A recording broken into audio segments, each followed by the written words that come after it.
नमस्कार दोस्तों, आप सभी का स्वागत है कहानी आपकी और मेरी ग्रहों की ज़ुबानी यूट्यूब चैनल के ऊपर। इसमें आज जो हम लोग बात करेंगे वो करेंगे ईयरली प्रेडिक्शन फॉर मीन लग्न।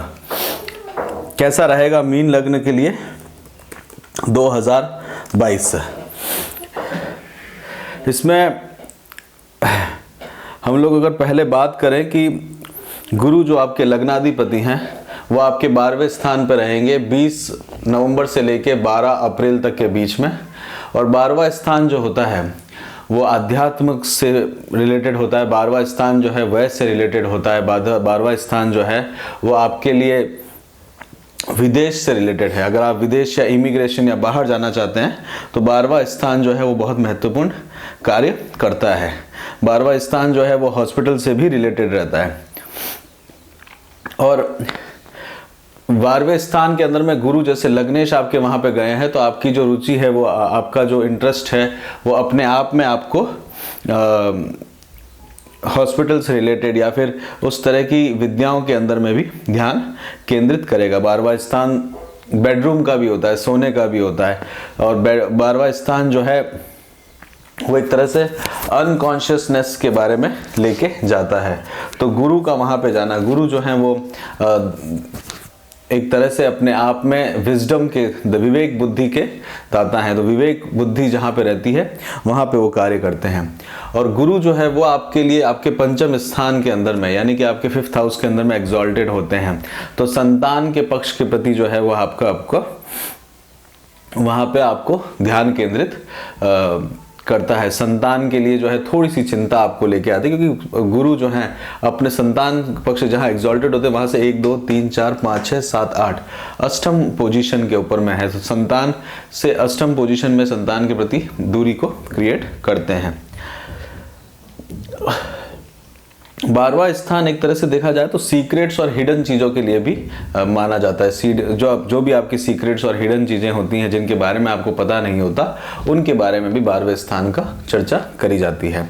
गुरु जो हैं उनकी दृष्टि रहेगी 1 2 3 4 5 आपके घर के ऊपर में रहेगी, आपके कुटुंब के ऊपर में आपके हृदय के ऊपर में रहेगी। 4th हाउस जो होता है कन्विंस का भी होता है। 4th हाउस जो है वो माता से संबंध रखता है।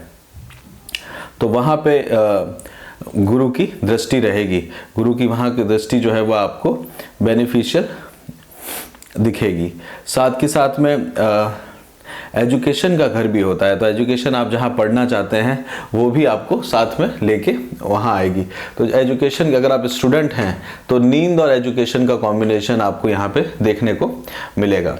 साथ के साथ में दूध से रिलेटेड होता है, मिल्क से रिलेटेड होता है, क्योंकि माता से संबंध रखता है, कपड़ों से संबंध रखता है 4th हाउस जो है।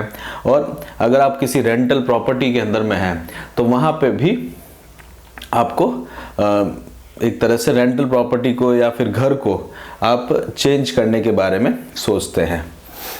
गुरु जो है 1 2 3 4 5 6 7 8 9 नवम दृष्टि से शुक्र की राशि के अंदर में देखेंगे। शुक्र की राशि के अंदर में उनका दृष्टि रहेगी अष्टम भाव के ऊपर में रहेगी। अष्टम भाव जो रहता है देखिए आपके लिए अष्टम भाव जो है उधर शुक्र की राशि आती है। शुक्र आपके लिए बहुत ज़्यादा अच्छे प्लेनेट नहीं माने जाते। मीन लग्न के लिए शुक्र जो है बहुत ज़्यादा पॉजिटिव रिजल्ट्स नहीं लेके आते। इसमें क्या होता है कि आपके साथ में एक तरह से लिटिगेशंस वगैरह होना, धोखा होना, किसी तरह का आपको चिंता को लेके आते हैं।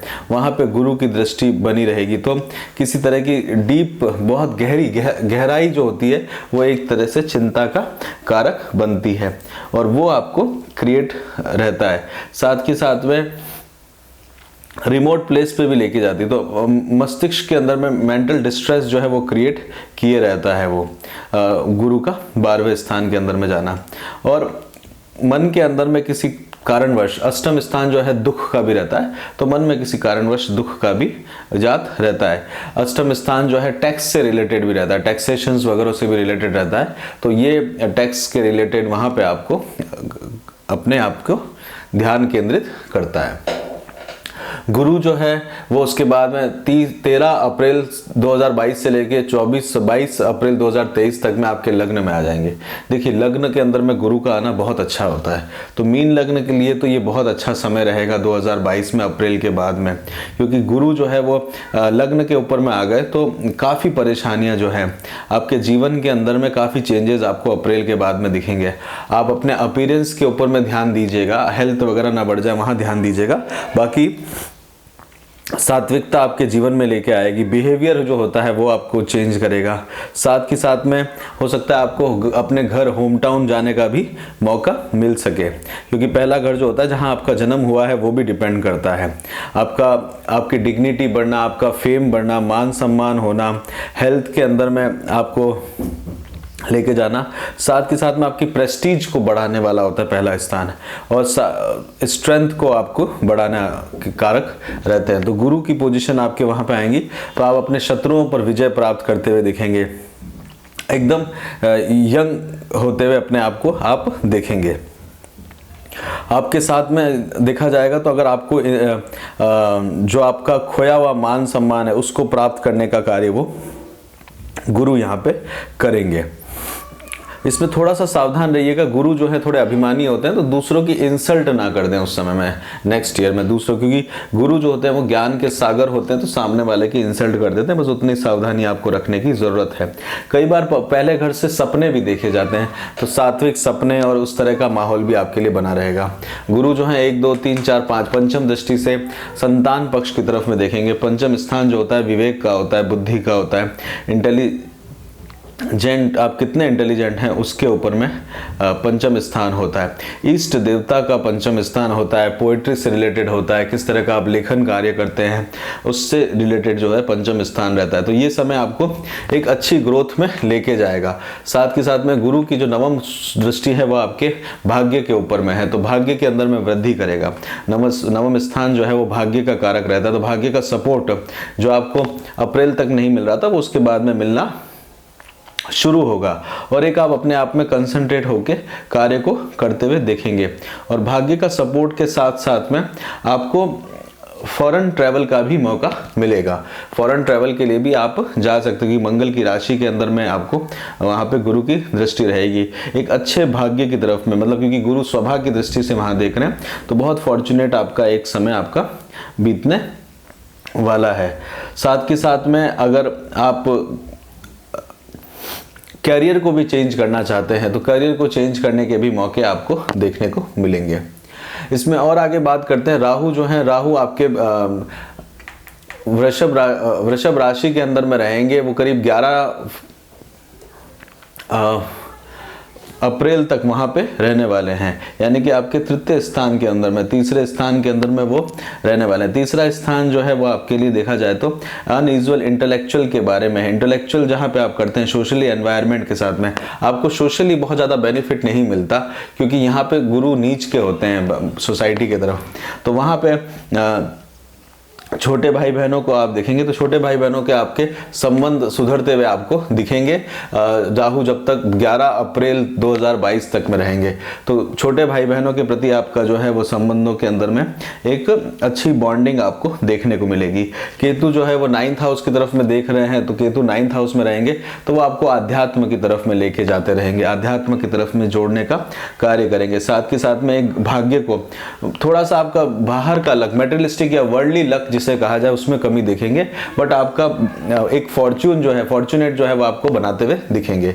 उसके बाद में राहु जो है वो आपके मेष राशि के अंदर में आ जाएंगे। मेष राशि यानी कि 2nd हाउस में आपके पड़ रही है, तो लग्जरी से रिलेटेड है, घर परिवार के अंदर में लग्जरी के ऊपर में आप ध्यान देंगे। साथ के साथ में एक आपको फाइनेंशियल एक्टिविटीज की तरफ पे लेके जाएंगे, तो अनयूजुअल फाइनेंशियल एक्टिविटीज की तरफ में मत आकर्षित होइएगा। पहले 2 बार सोचकर फिर उसको फाइनेंशियल एक्टिविटीज को लीजिएगा, क्योंकि इसी में ही है कि आपकी लाइफ में ग्रोथ इन योर लाइफ, और think twice before any commitment, क्योंकि राहु बैठे हैं तो रॉन्ग कमिटमेंट ना करवा दे, उसकी सावधानी आपको रखने की आवश्यकता नेक्स्ट ईयर के अंदर में रहेगी। इसको आप ध्यान में रखिएगा। और साथ के साथ में कोशिश करिएगा कि आप जो हैं इन्वेस्टमेंट वगैरह के अंदर में अगर ध्यान देते हैं तो आप एक अच्छा इन्वेस्टमेंट वगैरह उसके अंदर में कर पाएंगे, ताकि राहु जो है धन भाव के अंदर में बैठे हुए हैं तो वो आपको सपोर्ट करेंगे। केतु आपके अष्टम स्थान के अंदर में वहाँ पे बैठे रहेंगे, आपके इन लॉज के परिवार के अंदर में वहाँ पे केतु का मूवमेंट रहेगा। अष्टम भाव के अंदर में केतु का मूवमेंट रहने का कारण यह है कि शुक्र की राशि के अंदर में बैठे हुए हैं। शुक्र की राशि शुक्र जो है वो आपके लिए डिटैचमेंट क्रिएट करते हैं, तो ये आपको थोड़ा सा डिटैचमेंट जो है आपके पार्टनरशिप के धन के प्रति आप देखेंगे वहाँ पे थोड़ा सा डिटैचमेंट लेके आ सकते हैं। साथ के साथ में ये भी पॉसिबिलिटी है कि आपके इन लॉज के परिवार के अंदर में आपको थोड़ा सा डिटैचमेंट लेके आते हैं, पर आप अपना खुद के लिए अपना एक अस्तित्व बनाने का प्रयास इस समय करेंगे। देखिए राहु जो है 1 2 3 4 5 आपके रूटीन के ऊपर में देखेंगे सिंह राशि में 6 7 8 9 यानी कि आपके कर्म क्षेत्र पे देखेंगे तो कर्म क्षेत्र पे राहु की जो दृष्टि रहेगी, खुद का सब कुछ क्रिएट करने के बारे में आपको कोशिश करेंगे। उसकी जिद आपके अंदर में एक बार दोबारा से आप उसके अंदर में अपने आप को देखेंगे, तो उस समय कमिटमेंट करने से पहले प्रॉपर प्लानिंग के साथ में आप उतरेंगे तो बेहतर रहेगा, क्योंकि राहु जो है एक तरह से छाया ग्रह है, धुआं है, तो वो इस तरह का क्रिएट करके बीच में छोड़ भी देते हैं, तो वो सावधान रखने की आपको ज़रूरत है।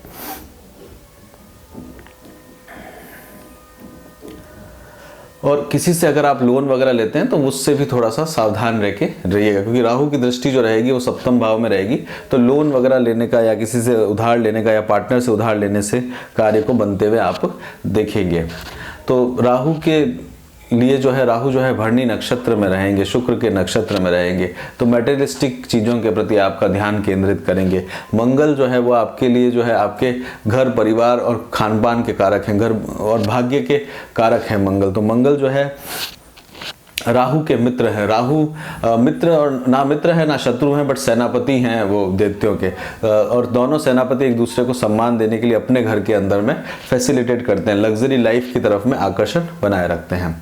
शनि का मूवमेंट बहुत इंपॉर्टेंट रहेगा। शनि जो है वो आपके 10वें स्थान के 11वें स्थान के अंदर में रहेंगे, लाभेश में रहेंगे, और शनि जो है वो आपके व्ययश और लाभेश दोनों है। व्ययश और लाभेश का लाभेश के अंदर में रहना वो बहुत इंपॉर्टेंट है, तो वो पूरा साल एक तरह से आपके अपनी मकर राशि के अंदर में ही रहेंगे। बीच में कुछ महीनों के लिए यानी कि 13 अप्रैल को वो ज़रूर चेंज होंगे और 29 अप्रैल को ज़रूर चेंज होंगे और 11 जुलाई तक वहाँ पे रहेंगे। उसके बाद वो वक्री हो जाएंगे, तो वापस 5 जुलाई के बाद में 5 जून के बाद में वो वक्री होना शुरू हो जाएंगे और 22 अक्टूबर तक वो वक्री रहेंगे।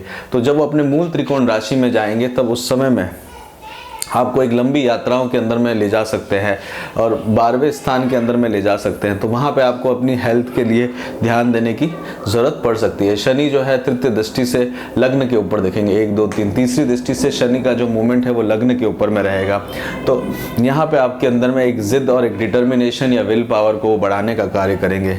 शनि जो है अभी आप देखेंगे तो एक डिटर्मिनेशन या डिटरमाइन करने के लिए कार्य को करते रहेंगे। शनि 1 2 3 4 5 6 7 सप्तम भाव में देख रहे हैं आपके संतान की तरफ, विजडम की तरफ, तो डिसिप्लिन की तरफ में आप लेके जाएंगे, संतान को डिसिप्लिन में आप लेने की कोशिश करेंगे। शनि जो है 1 2 3 4 5 6 7 8 9 10वीं दृष्टि से अष्टम भाव की तरफ में जा रहे हैं, तो इस तरह की आपको यात्राओं के अंदर में शनि लेके आते हैं। और इन लॉज की तरफ से आप देखेंगे वहाँ से आपको शुक्र के राशि के ऊपर में देख रहे हैं, शुक्र जो है वो शनि के मित्र ही रहते हैं, तो वो वहाँ पे आपको यात्राओं के अंदर में लेके जाते हैं। शनि का जब मूवमेंट होगा 12वें स्थान के अंदर में, तो शनि का जब मूवमेंट होगा तो वो आपके धन भाव में देखेंगे, राहु को भी देख रहे होंगे, तो उस समय में पाप ग्रह की दृष्टि पाप ग्रह पे रहेगी, तो वो आपको बहुत इमीडिएटली, राहु जो है वो हर चीज़ आपको इमीडिएटली करने का कहेगा और शनि जो है वो आपको अनैतिक तरीके से करने का कहेगा, और शनि की जो दृष्टि रहेगी वो अपने आप में लाभ के स्थान के स्वामी, देखिए लाभेश हैं, साथ ही साथ में व्ययश हैं, तो व्यय करने से आप लाभ के बारे में सोचने की कोशिश करेंगे। तो शनि की जब दृष्टि पड़ेगी तो धन का व्यय होने का चांसेस आपको देखने को मिलेंगे। शनि जब है 1 2 3 4 5 6 7 8 9 10 10वीं दृष्टि से भाग्य की तरफ में आप देखेंगे, तो भाग्य के स्थान पे, यात्राओं के स्थान में, सत्संग, आपका किस तरह का आपका पार्टनरशिप है वो आप जरूर देखिएगा। जब आप कुंभ राशि के अंदर में शनि रहेंगे 29/4 से लेके 11/7 तक। कुंभ राशि जो है वो शनि की मूल त्रिकोण राशि है, तो वहाँ पे रिजल्ट्स वो अपने उनकी जो एनर्जी होती है वो काफ़ी बड़ी वीर एनर्जी में वो देते हैं। जब वो वक्री होंगे कुंभ राशि के अंदर में तब बहुत सावधान रहेगा। देखिए 5 जून से लेके 22 अक्टूबर तक का समय जो है वो आपको सावधान रहना की ज़रूरत है। श्रवण नक्षत्र और धनिष्ठा नक्षत्र में जाएंगे, देखिए मंगल के नक्षत्र में जाएंगे, और जब वो वक्री चल रहे होंगे तो फिर वो मंगल के जैसा बिहेव करेंगे। इमीडिएट रिजल्ट्स आपको पाने की इच्छा आपके मन के अंदर में आएगी। इसमें और आगे बढ़ते हैं, हम लोग देखते हैं यूरेनस के बारे में बात करते हैं, प्रजापति के बारे में बात करते हैं। देखिए यूरेनस जो है 2018 के अंदर में आपके घर परिवार और आपके धन के भाव के अंदर में आए थे, मारक स्थान के अंदर में आए थे, सेकंड हाउस में आए। तो 2018 के अंदर में काफ़ी बड़ा चेंजेस आपके जीवन में घर परिवार और कुटुंब को लेके आया होगा। साथ के साथ में यू टर्न क्रिएट करते हैं, यूरेनस जो है वो वहाँ पे यू टर्न करते हैं, धन कमाने के तरीके से, खान पान के तरीके से, रहन सहन के तरीके, कुटुंब के अंदर में एक बहुत बड़ा यू टर्न 2018 के अंदर में आप देखेंगे, और ये 2023 तक में यहाँ पे रहने वाले हैं। प्रजापति हैं, प्रजा का पालन वगैरह करते हैं, और ये कुंभ राशि के अंदर में इनकी खुद की राशि रहती है, और वृश्चिक राशि के अंदर में एक्सॉल्टेड होते हैं, यानी कि उच्च के होते हैं वृश्चिक राशि के अंदर में, और वृषभ राशि की तरफ में यानी कि ये नीच के हो जाते हैं। तो वहाँ पे अभी 2023 तक रहेंगे, आपके पराक्रम स्थान के अंदर में वो आएंगे, तो वहाँ पे पराक्रम करने का तरीका जो है आपका चेंज होगा। तो यूरेनस सेकंड हाउस के अंदर में रहेंगे तो यहाँ पे आपको घर परिवार और उसके अंदर में काफ़ी सारे चेंजेस आपको देखने को मिलेंगे। राहु के साथ में है तो चेंजेस के साथ साथ में राहु जो है वो भी आपको वचन और सत्य और झूठ के कारण, क्योंकि व्यक्ति झूठ बोलता है सत्य बोलता है, वो सेकंड हाउस से देखा जाता है, तो वहाँ पे जो राशि है और वो बहुत बड़ा रोल प्ले करती है। तो आप कोई भी तरह का कमिटमेंट करने से पहले 2-3 बार सोच लें नेक्स्ट ईयर के अंदर में। उसके बाद में बात करते हैं नेपट्यून की। नेपट्यून जो है वो 2010 से 2013 तक में कुंभ राशि में आए हुए, यानी कि आपके 12वें स्थान के अंदर में आए हुए हैं। ये नेपट्यून जो होते हैं वो ड्रीम या अनकॉन्शियसनेस को रिप्रेजेंट करते हैं। 2010 के बाद में आप अपने सपनों के पीछे व्यय करते हुए जा रहे हैं, आपका जो सपनों का संसार है वहाँ पे आपका व्यय के स्थान में उनका नेपट्यून जो है वो बैठे हुए हैं, इमेजिनेशंस को लेते हुए जा रहे हैं। तो नेपट्यून जो है वो वरुण देवता के कारक रहते हैं, वो मीन राशि में, यानी कि वो आपके लग्न के अंदर में उनकी खुद की राशि रहती है वह नेपट्यून की। तो वो आपको 2023 तक में आप अपने व्यय करते हुए अपने जो आपके सपने, आपके जो विचार है, इमेजिनेशन है, उसको वहाँ पे व्यय करते हुए देखेंगे। प्लूटो जो है, प्लूटो आपके लिए, प्लूटो की जो राशि रहती है वो आपके भाग्य स्थान पे रहती है, और प्लूटो जो है वो यम के कारक रहते हैं। 2020 से लेके 2040 तक वो मकर राशि के अंदर में रहेंगे। प्लूटो जो है फ्रस्ट्रेशन क्रिएट करते हैं कई बार, तो लाभ स्थान प्राप्त करने के लिए, मित्रों से सहयोग प्राप्त करने के लिए, होप्स के लिए वहाँ पे वो फ्रस्ट्रेशन क्रिएट करे हुए रहते हैं, और 2020 से लेकर 2040 तक में वो रहेंगे। तो उसके लिए आपको जो है थोड़ा सा आपके 11वें स्थान के अंदर में, देखिए 11वें स्थान के अंदर में सारे ग्रह अच्छा रिजल्ट लेके आते हैं, तो मित्रों से और वहाँ पर आपको थोड़ा बहुत ईगो क्रिएट हो सकता है, या कुछ ऐसी सिचुएशन हो सकती है कि विल पावर को बढ़ाने की आवश्यकता आपको रह सकती है। इसके साथ में जब हम लोग बात करते हैं तो सूर्य ग्रहण और चंद्र ग्रहण बहुत महत्वपूर्ण होंगे। सूर्य ग्रहण जो है वो 30 अप्रैल को होगा और एक 25 अक्टूबर को होगा, और चंद्र ग्रहण 16 मई को और 8 नवंबर के समय में होगा। ओवरऑल अगर आपके लिए बात करी जाए तो आपके लिए करियर के अंदर में ग्रोथ आपको देखने को मिलेगा, अपने लाइफ के अंदर में ग्रोथ देखने को मिलेगा 2022 के अंदर में, और साथ के साथ में घर परिवार के अंदर में राहु और केतु रहेगी, तो इन लॉज और वहाँ और आपके घर के अंदर में किसी कारणवश डिटैचमेंट और अटैचमेंट आपको लेके आएगा। शनि जो है लाभ स्थान के अंदर में बैठे हैं, तो शनि करके लाभ की तरफ में आपको बढ़ने का देंगे, और 12वें स्थान की तरफ में है तो इसका मतलब आपको हेल्थ का ध्यान देने की ज़रूरत दिखेगी। इसी के साथ ही यहीं पे रोकते हैं मीन लग्न का 2022 का। आपको पसंद आया हो तो लाइक करिए, शेयर करिए, सब्सक्राइब करिए, अपना खूब ध्यान रखिए, खुश रहिए, और वीकली और मंथली प्रेडिक्शन पाने के लिए चैनल के साथ में जुड़े रहिए। जय श्री राम।